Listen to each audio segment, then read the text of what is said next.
사도들이 노임에 그 동료에게 가서 제사장들과 장로들의 말을 다 알리니 그들이 듣고 한 마음으로 하나님께 소리를 높여 이르되 대주제여 천지와 바다와 그 가운데 만물을 지으시오 또 주의 종 우리 조상 다윗의 입을 통하여 성령으로 말씀하시기를 어찌하여 열방이 분노하며 족속들이 호사를 경영하였는고 세상의 군왕들이 나서며 관리들이 함께 모여 주와 그의 그리스도를 대적하도다 하신 이로소이다.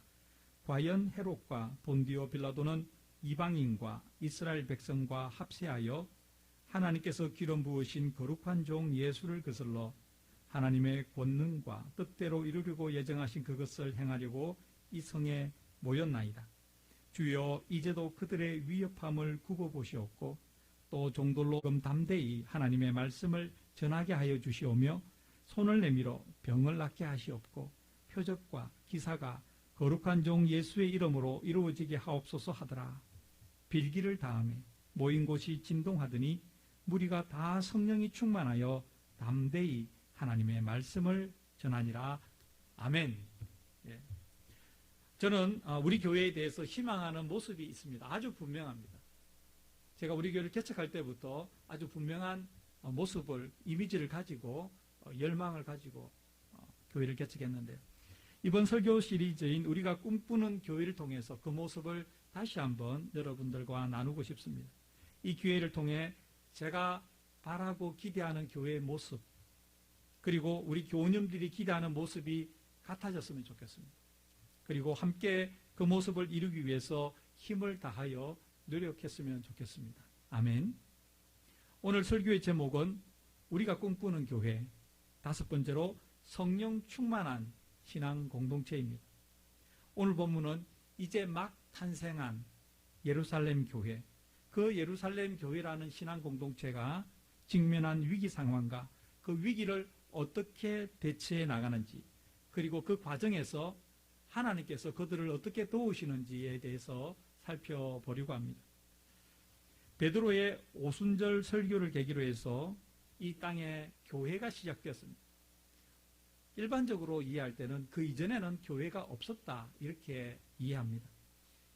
그렇게 시작된 교회는 아무런 문제가 없이 아주 순탄하게 성장해 가는 것 같이 보였습니다. 당시의 교회 상황을 사도행전 2장 46절과 47절에서는 이렇게 설명하고 있습니다.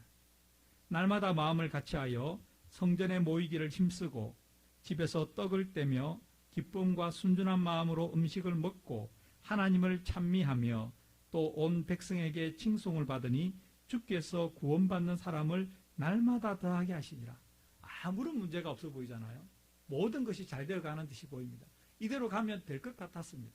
그런데 뜻하지 않은 곳에서 문제가 발생했습니다.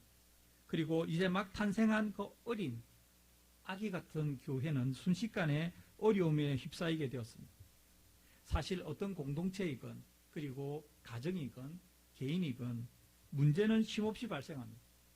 문제가 아주 없는 그런 삶이란 존재하지 않습니다. 어떻게 문제를 하나 잘 해결했나 싶으면 또 다른 문제가 어느새 그 다음 길목에서 기다리고 있는 때가 종종 있지 않습니까? 그래서 문제가 없어서 평안한 삶, 이것은 조금 현실적이지 않다 이렇게 생각합니다.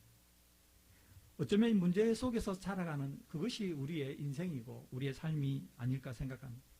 따라서 문제가 발생하고 어려움을 겪는 것이 문제가 아니라 그러한 상황에서 어떻게 대처하는지가 훨씬 더 중요하다 이렇게 말씀드리고 싶습니다.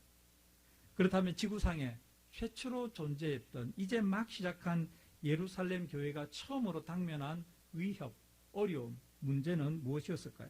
그리고 그 문제를 어떻게 처리해 나갔을까요? 이것이 오늘 우리가 살펴볼 내용의 핵심입니다. 저는 우리가 나눌 이 내용이 우리 각자의 개인적인 삶뿐만 아니라 우리의 가정 그리고 우리의 교회 모두에 적용할 수 있고 또 마땅히 적용해야만 하는 하나님께서 주시는 매우 소중한 교훈이라고 생각합니다. 이 시간 살아계신 하나님께서 우리의 마음을 만져주시고 또 말씀을 나누는 사이에 깨닫게 해주시고 깨달은 것을 결단하게 하시고 결단한 것을 그대로 실천하며 살아갈 수 있도록 우리에게 힘과 능력을 더하여 주시기를 간절히 바랍니다. 아멘. 그렇다면 먼저 본문 23절을 읽도록 하겠습니다. 사도들이 노임에 그 동료에게 가서 제사장들과 장로들의 말을 다 알리니, 사도들이 놓였다 이렇게 되어 있습니다. 어딘가에 붙잡혀 있다가 풀려났다는 말이겠죠. 여기서 말하는 사도들은 구체적으로 베드로와 요한 이 두 사도를 일컫습니다. 이 베드로와 요한은 제사장과 장로들에게 붙잡혔다가 이제 막 풀려났습니다. 그런데 그 사람들이 베드로와 요한이 잡힌 이유는 이 두 사람이 무슨 죄를 저질렀거나 해서는 안 되는 일을 했기 때문이 아니었습니다. 그들이 한 일이라고는 태어날 때부터 선천적으로 걷지 못하는 장애를 가진 사람을 낫게 했습니다. 예수님의 이름으로 낫게 했습니다. 그리고 그 광경을 목격한 사람들에게 이 사람의 병이 나은 것은, 불구가 장애가 해결된 것은 자신들이 한 것이 아니라 예수님께서 하신 것이라고, 예수님의 능력으로 행한 것이라고 전했습니다. 그리고 예수님은 부활하셨고 부활하신 예수님은 우리도 부활시키실 것이라고 그들이 전한 것은 이게 다입니다. 그러니까 병자를 치료했고 예수님을 소개했고 예수님을 믿는 사람은 예수님 안에서 부활할 것이라고 그렇게 말했을 뿐인데 잡혔습니다. 그들을 잡았던 제사장과 장로들은 이렇게 그들을 경고합니다. 사도행전 4장 18절에 이렇게 기록되어 있습니다. 그들을 불러 경고하여 도무지 예수의 이름으로 말하지도 말고 가르치지도 말라 하니, 듣기 싫었던 것이죠. 왜 제사장과 장로들은 그리고 관리들은 예수님에 대해서 말하는 것이 듣기 싫었을까요? 자신들이 죽였기 때문이죠. 죄 없이 쓴 예수님에게 죄를 씌워서 십자가에 못 박아 죽였기 때문입니다. 그래서 그들은 예수님에 대한 이야기를 듣고 싶지가 않았던 것입니다. 그래서 예수의 이름으로 말하지도 말고 가르치지도 말라 하고 경고했습니다. 그러나 베드로와 요한은 그런 경고에 굴복하지 않았습니다.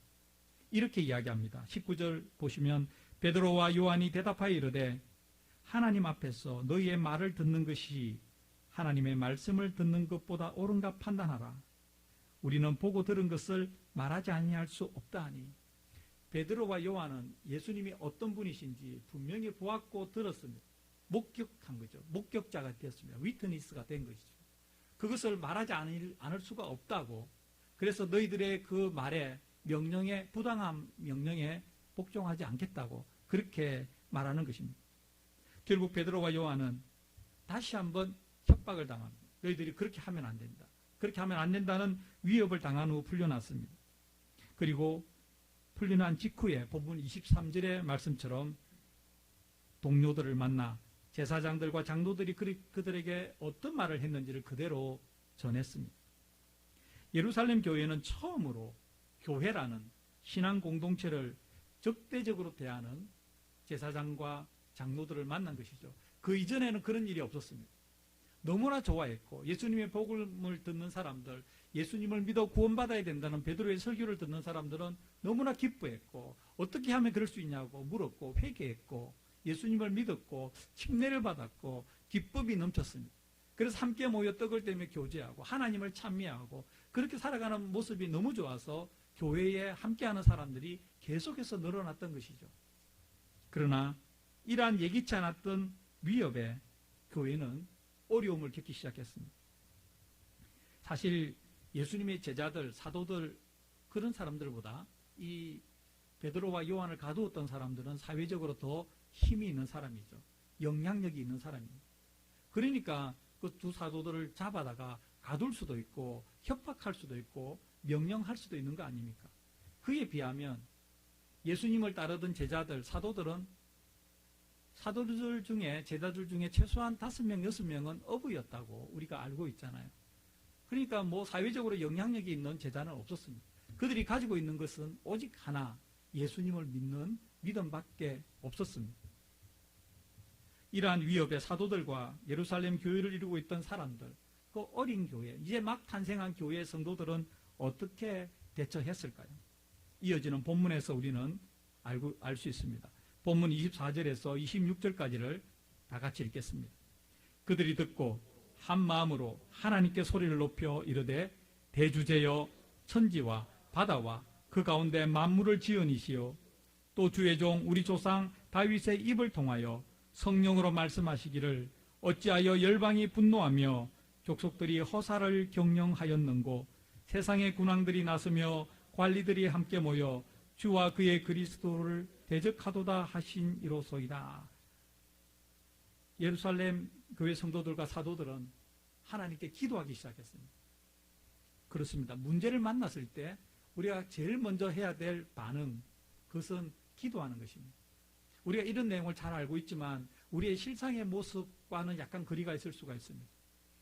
우리는 얼마나 자주 큰 문제를 만나거나 어려움을 당하면 걱정부터 합니까? 근심부터 합니까? 그러나 아주 교회를 시작한 지 얼마 안 되었던 그 예수님을 믿은 지 얼마 되지 않는 그 사람들, 초대 예루살렘 교회 성도들과 또 그들과 함께했던 사도들은 큰 위험, 교회가 처음으로 당면한 위협 앞에서 하나님께 엎드려 기도하기 시작했습니다. 우리는 어려움이 있을 때 사람들과 모여서 근심하는 것, 그것을 가장 먼저 하면 안 됩니다. 그것은 나중에 기도하고 나서 사람들의 위로와 도움이 필요할 때도 있겠죠. 그러나 가장 먼저 해야 될 것은 하나님께 엎드려 오늘 방금 전에 우리가 읽었던 것처럼 자기들에게 무슨 일이 일어나고 있는지를 하나님께 상세하게 아뢰는 것입니다. 이것이 기도 아닙니까? 문제 해결은 거기에서부터 시작합니다. 사람들이 모여서 근심하고 걱정한다고 일이 잘 풀리지는 않습니다. 그래서 저는 종종 우리 교우들에게 그런 말을 많이 합니다. 사람 찾아다니지 말라고. 사람 찾아다니지 말라고. 어떤 일이 생기면 급한 마음에 사람부터 찾아다니는 게 우리의 습관이 될 수가 있습니다. 근데 그것 결코 큰 도움이 되지 않습니다. 사람 만나고 돌아와도 마음이 썩 개운치가 않습니다. 괜히 만났나? 이런 생각까지 들 때가 있습니다. 그런데요, 하나님께 엎드려 기도하기 시작하면 문제가 해결되기 시작합니다. 왜냐하면 우리가 기도하면 하나님께서 일하기 시작하시고 하나님은 우리를 변화시키기 시작하시고 또 우리의 문제와 관련된 상황을 변화시키기 시작하기 때문입니다. 여러분 꼭 명심합시다.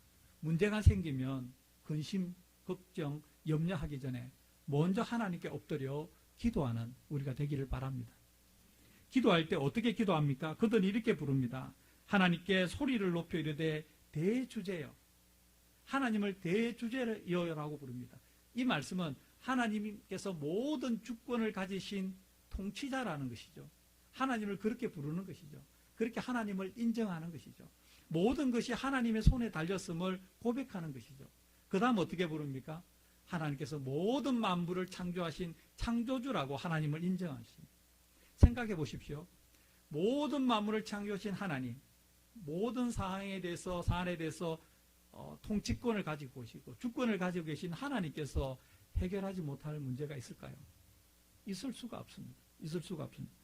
이 베드로와 요한과 사도들과 예루살렘 교회 성도들은 하나님의 하나님 되심을 높이 부르면서 기도하기를 시작하는 것이죠.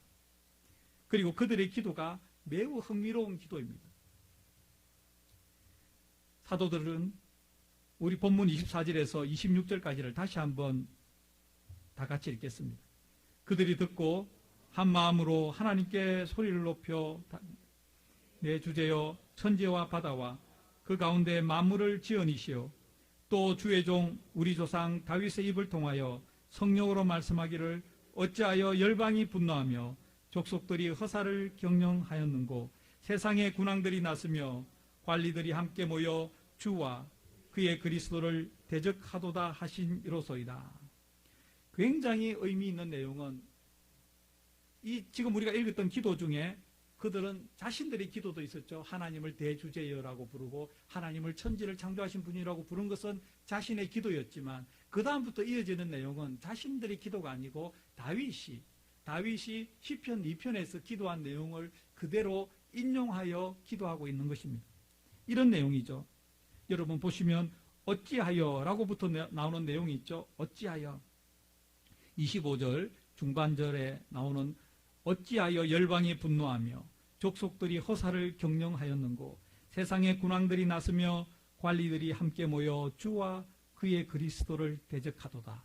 이 내용은 다윗이 하나님께 기도했던 시편 2편의 내용을 그대로 인용한 말입니다. 이 말씀은 한마디로 세상이 여호와 하나님을 대적한다는 의미죠. 하나님의 계획, 하나님의 뜻에 세상이 맞서고 있다. 이런 내용입니다. 세상이 하나님의 다스림을 거부하고 있다는 말씀입니다.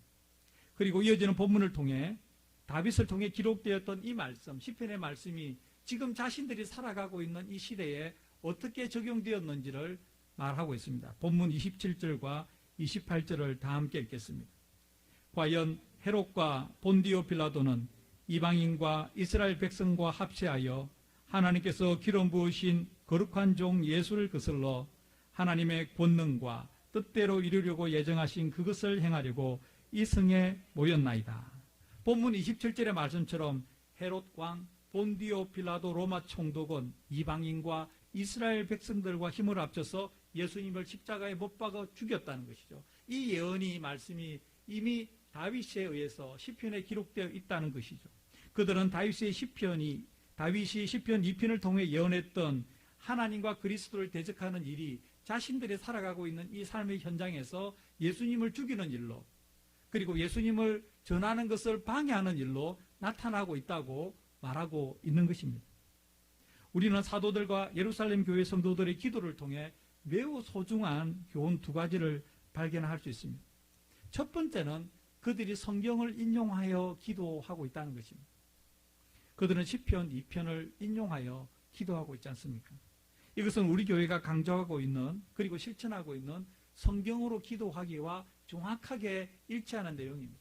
그러니까 성경으로 기도하는 것, 우리가 본문을 통해서 알 수 있듯이 성경으로 기도하기는 아주 오래된 우리 믿음의 선배들의 좋은 신앙 전통과 습관이었습니다. 우리만 하는 게 아닙니다.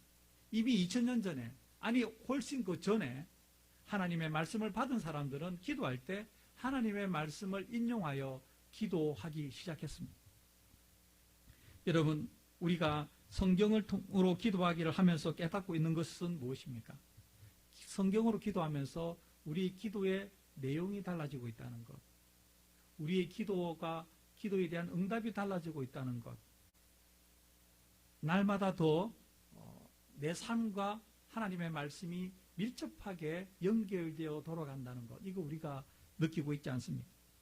우리가 성경으로 기도할 때 이러한 우리 기도가 달라지는 것을 느끼는 이유는 우리가 기도할 때 하나님의 말씀이 우리 기도 속으로 들어오기 때문이고요. 우리 기도가 하나님의 말씀으로 채워지고 있기 때문입니다. 성경으로 기도할 때 하나님의 뜻을 아시는 성령님께서, 우리 속에 계신 성령님께서 우리와 함께 기도하시고 또 우리를 위해서 기도하시기 때문입니다. 그렇게 성경으로 기도할 때 우리 기도는 그냥 기도하는 것과 달리 하나님의 감동으로 채워지게 되고 하나님의 뜻을 깨닫게 되고 결국에는 하나님의 뜻에 순종하는 그러한 기도를 하게 되는 것입니다. 결국 성경으로 기도하는 사람이 성령의 충만을 경험하게 됩니다. 아멘. 이처럼 성경으로 기도하기에는, 기도한다는 것은 아주 단순하죠. 뭐가 어렵습니까? 이 사람들도 시편 2편의 일부를 인용해서 기도했고 그 기도에 자신의 기도를 더한 것 아닙니까? 아주 단순한 방법으로 보이지만 매우 강력한 것이 성경으로 기도하기입니다. 그러니 새벽 기도 후에 제가 교회 단체 카톡으로 보내드리는 오늘의 성경으로 기도하기, 이것을 잘 활용하시기 바랍니다.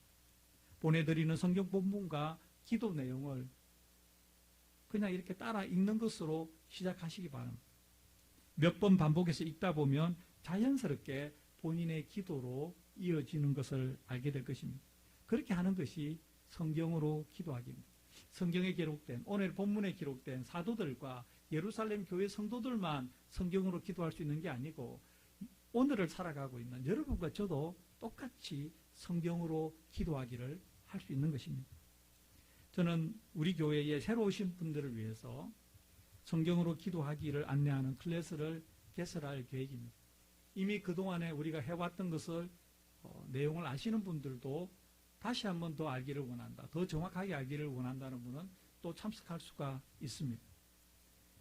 첫 번째 우리가 그들의 기도를 통해서 알 수 있었던 것은 그들이 성경을 인용해서 기도했다는 것이고, 두 번째로 사도들과 예루살렘 교회 성도들이 기도했던 것은 하나님의 능력을 구하는 기도를 하고 있습니다. 그들은 그들을 향한 압력에 굴복하지 않았습니다. 위협에 뒤로 물러서지 않았습니다. 오히려 하나님의 능력으로 앞으로 담대히 나아가기를 기도했습니다. 이어지는 본문에 그들의 기도가 이렇게 나타나 있습니다. 본문 29절과 30절을 다 같이 읽겠습니다. 주여, 이제도 그들의 위협함을 굽어보시옵고 또 종들로 하여금 담대히 하나님의 말씀을 전하게 하여 주시오며 손을 내밀어 병을 낫게 하시옵고 표적과 기사가 거룩한 종 예수의 이름으로 이루어지게 하옵소서 하더라. 얼마나 담대한 내용의 기도입니까? 그들은 모든 상황을 하나님께서 보고 계시다, 하나님께서 알고 계시다는 것을 확신했습니다. 그 확신의 근거에서 하나님께서 그들에게 능력 주시기를 그렇게 기도하고 있습니다. 그들의 기도에는 위협당하는 사람이 가지는 두려움이 조금도 보이지 않습니다. 오히려 계속해서 하나님의 말씀을 담대하게 전할 수 있기를, 환자를 위해 기도할 때 병이 낫게 되기를, 하나님의 능력으로 놀라운 일들이 일어나기를 예수님의 이름으로 기도하고 있는 것입니다. 저는 사도들과 예루살렘 교회 성도들의 기도에서 우리가 본받아야 할 기도의 모본이 있다고 생각합니다.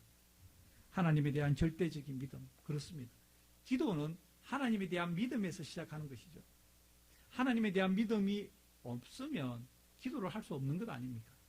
하나님에 대한 절대적인 믿음, 그리고 현실의 어려움에 주눅들지 않는 담대함, 하나님께서 당면한 어려움을 이기게 해주실 뿐만 아니라 더 큰 능력을 주실 것이라는 확신, 이런 내용이 우리가 본받아야 할 기도의 모본이고 여러분과 제가 드려야 될 기도의 내용이라고 생각합니다. 아멘.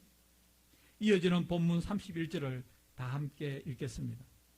빌기를 다음에 모인 곳이 진동하더니 무리가 다 성령이 충만하여 담대히 하나님의 말씀을 전하니라. 아멘. 이렇게 기도하는 성도들에게, 사도들에게 하나님께서 성령의 충만을 주셨습니다. 예루살렘 교회에 성령 충만이 임했습니다. 그렇습니다.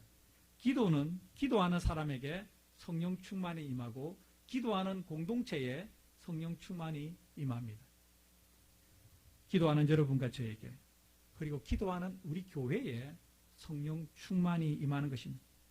성령 충만은 능력 있는 그리스도인으로, 그리고 세상을 이기는 그리스도인으로, 당면한 문제와 위기를 이기는 그리스도인으로 살아가게 하시는 하나님의 축복입니다. 성령 충만은 어떤 상태를 의미하는데요, 그것은 성령님께서 우리의 전 존재를 다스리는 상태를 의미합니다. 성령님께서 우리의 영혼과 육신을 다스리는 상태, 성령님께서 우리의 지식과 감정과 의지를 다스리는 상태, 그래서 성령님의 인도에, 다스림에 온전히 순종하는 상태, 그 상태가 성령의 충만을 입은 상태입니다. 성령 충만한 사람은 더 이상 그러므로 자신의 힘과 자신의 판단을 앞세우지 않습니다. 내 생각에는 그런 것이 뒤로 자리를 옮겨갑니다. 대신에 하나님의 뜻은, 하나님의 계획은, 하나님의 말씀에 우선순위를 두게 됩니다. 자신과 도저히 비교할 수 없는 전능하신 하나님이신 성령님을 전적으로 의지하는 것, 이 상태가 성령 충만한 상태입니다. 성령 충만할 때 그러므로 우리의 삶이 달라지는 것은 너무나 당연하지 않습니까? 성령 충만하지 않는 사람은 기도하지 않습니다. 기도하지 않는 이유가 너무나 얼토당토하는 이유인데, 큰일이 생기면 큰일이라고 기도하지 않습니다. 왜냐하면 기도해도 별 달라질 것이 없다고 생각하기 때문에 기도하지 않습니다. 작은 일은 역시 기도하지 않는데 그 이유는 기도 안 해도 자기가 해결할 수 있다고 생각하기 때문입니다. 하지만 성령 충만한 사람은 그렇게 하지 않습니다. 성령 충만한 사람은 큰 일이든 작은 일이든 모두 하나님의 뜻, 하나님의 인도에 따라야 된다고 생각합니다. 그래서 큰 일이든 작은 일이든 기도하는 사람이 성령 충만한 사람입니다. 아멘. 문제 앞에 섰을 때, 위기를 겪고 위협을 당할 때 사도들처럼, 초대 예루살렘 교회 성도들처럼 하나님께 담대하게 기도하여 성령 충만을 받는 여러분과 제가 되기를 간절히 바랍니다. 본문 31절을 다시 한번 다 함께 읽겠습니다. 빌기를 다음에 모인 곳이 진동하더니 무리가 다 성령이 충만하여 담대히 하나님의 말씀을 전하니라. 아멘. 하나님께 주신 성령의 충만함이 일어났을 때 어떤 변화가 생겼습니까? 단순히 제사장들과 그리고 장로들의 위협에 굴복하지 않는 데서 그치는 것이 아니라 오히려 그 상황에서 더 담대하게 하나님의 말씀을 전할 수 있는 힘을 얻은 것 아닙니까? 저는 이것이 성령 충만한 사람이 누리는 놀라운 하나님의 축복이라고 생각합니다. 우리 삶에 문제가 생기죠. 그러면 우리는 어떻게 기도합니까? 하나님, 이 문제가 해결되기를 원합니다. 그렇게 기도하지 않습니까? 너무나 당연한 기도이죠.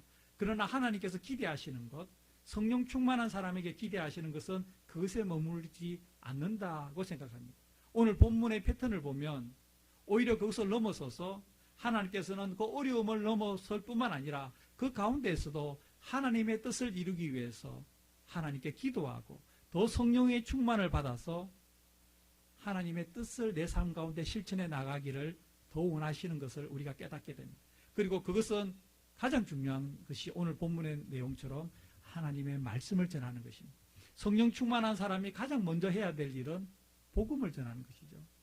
예수님이 누구신지, 내가 예수님을 믿어서 어떤 일이 나에게 일어났는지, 예수님을 믿으면 내 삶이 어떻게 변화되는지, 그래서 예수님을 아직 모르는 당신도 예수님을 알게 되면 어떤 변화를 경험할 것인지를 확신을 가지고 성경의 말씀을 가지고 내 삶의 증거를 가지고 정인으로 전하는 것, 그것이 성령 충만한 사람에게 하나님께서 기대하시는 가장 첫 번째 되는 일이라고 오늘 본문은 말씀하고 있습니다.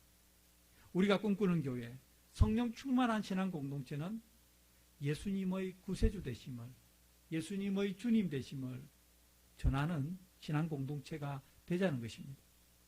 예수 믿어서 내 삶이 하나님 앞에서 얼마나 행복한지를 아직 그것을 모르는 분들에게 우리의 진심으로, 그리고 그분들을 사랑하는 마음으로 전하는 것, 이것이 성령 충만한 성도, 성령 충만한 교회에 하나님께서 가지고 계시는 첫 번째 기대다, 우선순위다.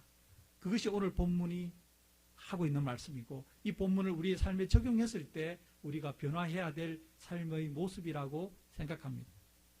여러분과 제가 이 말씀에 동의한다면, 이 말씀이 하나님의 뜻이 맞다고 생각한다면 우리는 성령 충만을 계속해서 구해야 할 것이고, 성령 충만을 구하는 가운데 내가 믿는 예수님, 나를 구원하신 예수님, 내 인생을 바꾸신 예수님, 예수 그리스도 안에서 변화를 경험하는 내 삶을 아직 그렇지 못한 분들에게 전하는 그러한 일을 감당해야 되지 않을까 생각합니다. 이러한 놀라운 변화가 여러분과 저에게, 우리 교회에 앞으로 계속해서 일어나기를 간절히 바랍니다. 기도하겠습니다.